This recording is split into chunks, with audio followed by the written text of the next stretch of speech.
My girlfriend humiliated me in front of her friends, making cruel jokes at my expense, so I decided I'd had enough and broke up with her. Hey Reddit. Let me give you the whole story because, honestly, I need to vent.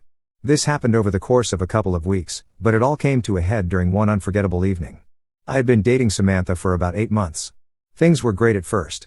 She was smart, funny, and outgoing, while I was more of the quiet, laid-back type. We complemented each other, or so I thought. Samantha loved being the center of attention. She thrived in social situations, always cracking jokes and making everyone laugh. I admired that about her, even if it wasn't my style.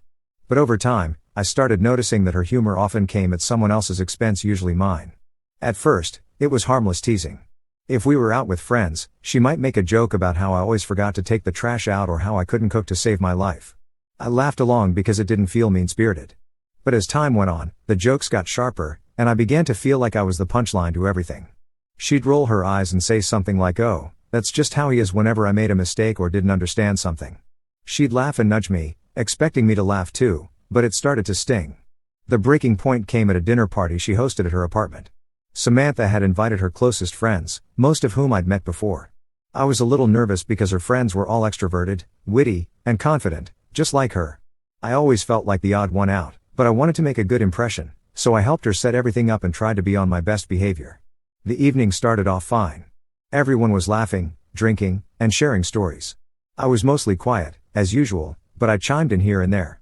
At one point, Samantha decided to play a game where everyone shared embarrassing stories about themselves.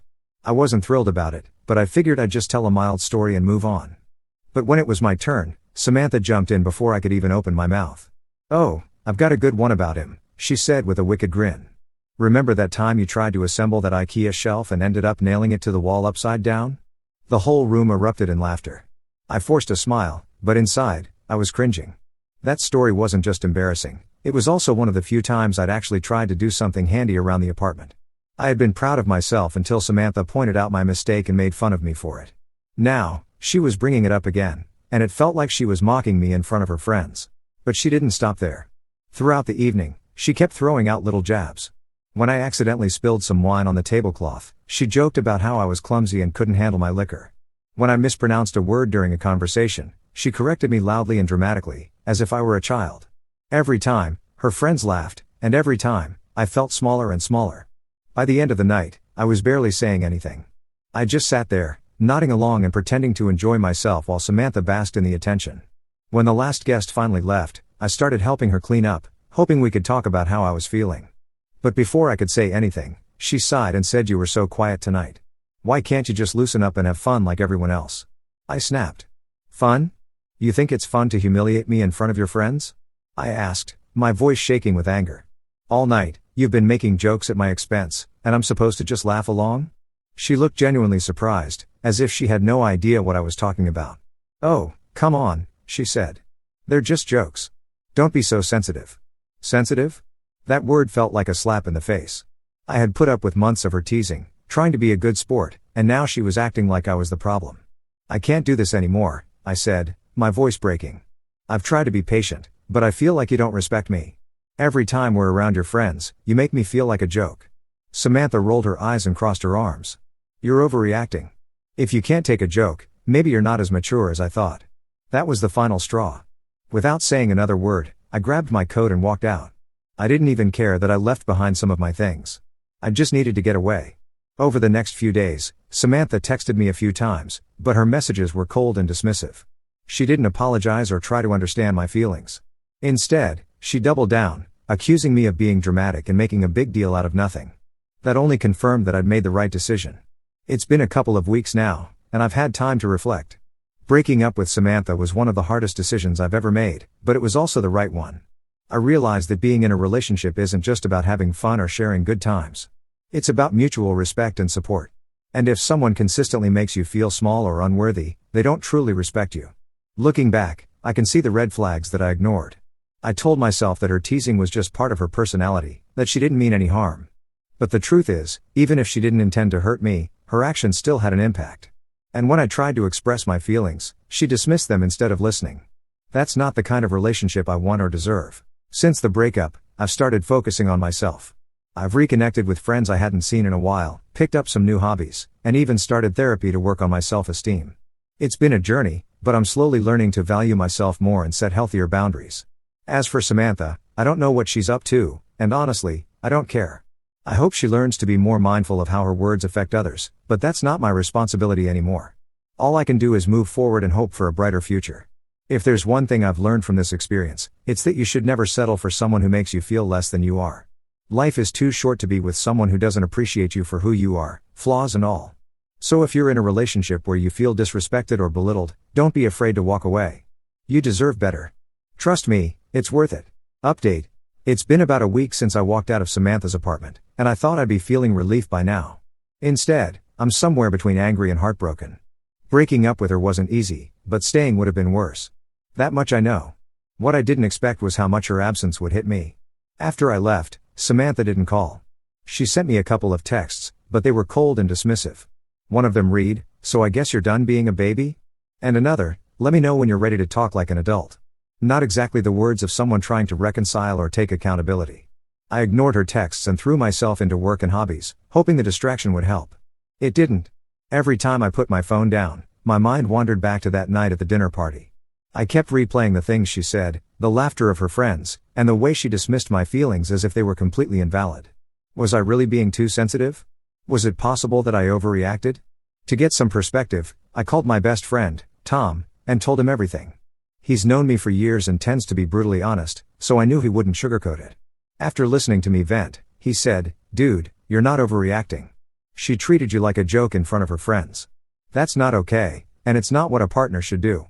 His words were reassuring, but they also made me realize just how much I had let things slide in the relationship. I had convinced myself that her teasing was harmless, that it was just her personality, but it had clearly taken a toll on me. Still, I can't shake this lingering feeling of guilt. Part of me wonders if I should have tried harder to make her understand how I felt. But then I remember her reaction when I confronted her that night, how she dismissed me and rolled her eyes. Maybe some people just can't see beyond their own perspective. For now, I'm trying to take it one day at a time. I've started journaling to sort through my emotions, and I'm considering therapy. I know I made the right decision, but that doesn't mean it doesn't hurt. Another update. 2 weeks after the breakup, I ran into Samantha at a coffee shop. I hadn't planned on seeing her again, at least not so soon, but there she was, standing in line just a few feet away from me. My heart started racing as I debated whether to approach her or slip out unnoticed. Before I could decide, she spotted me and waved me over. "Hey," she said, smiling like nothing had happened. "How have you been?" I could feel the tension building in my chest, but I forced a polite smile and told her I'd been fine. She launched into a casual conversation, talking about work and how busy she'd been. It was almost surreal, like she had completely forgotten about the way we ended things. After a few minutes, she said, "So, are you done being mad at me yet?" Her tone was light, almost playful, but the words hit me like a punch to the gut. I took a deep breath and said, "I'm not mad, Samantha. I'm just done with being disrespected." Her smile faltered, and for the first time, I saw a flicker of something in her eyes. Regret? Guilt? I couldn't tell. She looked down at her coffee and said, "I didn't mean to hurt you, you know. I was just joking around." I nodded, trying to keep my voice steady. "I know you didn't mean to hurt me, but that doesn't change the fact that you did. And when I tried to talk to you about it, you dismissed my feelings. That's not something I can ignore." She was quiet for a moment, and then she said, "I guess I didn't realize how serious it was for you. Maybe I should have listened more." It wasn't an apology, but it was the closest thing I'd gotten from her so far. Part of me wanted to believe that she had finally understood, that there was a chance we could work things out. But another part of me knew that this was just a moment of clarity, not a promise of change. We parted ways after that conversation, and I left the coffee shop feeling more conflicted than ever. Did I do the right thing by breaking up with her? Could things have been different if we had communicated better? These questions have been eating away at me, but I'm trying to remind myself that some relationships just aren't meant to last. Final update. It's been a month since I broke up with Samantha, and I can finally say that I'm starting to feel at peace with my decision. The journey hasn't been easy, but it's been eye-opening. After our run-in at the coffee shop, I decided to focus entirely on myself. I started therapy, which has been a game changer. My therapist helped me realize that I had been prioritizing Samantha's feelings over my own for most of our relationship. I was so focused on keeping the peace and avoiding conflict that I ignored my own needs and boundaries. One of the biggest lessons I've learned is that it's okay to stand up for yourself, even if it means walking away from someone you care about. Respect is non-negotiable in a relationship, and without it, there's no foundation to build on. I also took some time to reflect on the kind of partner I want to be and the kind of partner I want to have. I realized that I need someone who values me for who I am, not someone who sees me as a target for their jokes or a source of entertainment. Relationships should be a partnership, not a power struggle. As for Samantha, I haven't heard from her since our conversation at the coffee shop. I think she's moved on, and so have I. I don't hold any resentment toward her. In fact, I wish her well. But I know now that we weren't right for each other, and that's okay. Not every relationship is meant to last, and sometimes the best thing you can do for yourself is to let go. In the past month, I've started exploring new hobbies, reconnecting with old friends, and even going on a few dates. I'm not rushing into anything serious, but it's been nice to meet people who appreciate me for who I am. If there's one piece of advice I'd give to anyone in a similar situation, it's this: don't settle for less than you deserve. It's easy to convince yourself that things will get better, that the person will change, or that you're just being too sensitive. But at the end of the day, your feelings are valid, and you have every right to be in a relationship where you feel respected and valued. Breaking up with Samantha was one of the hardest decisions I've ever made, but it was also the best thing I could have done for myself. I'm finally starting to see my worth, and I know now that I deserve better. Here's to new beginnings and learning to love myself again.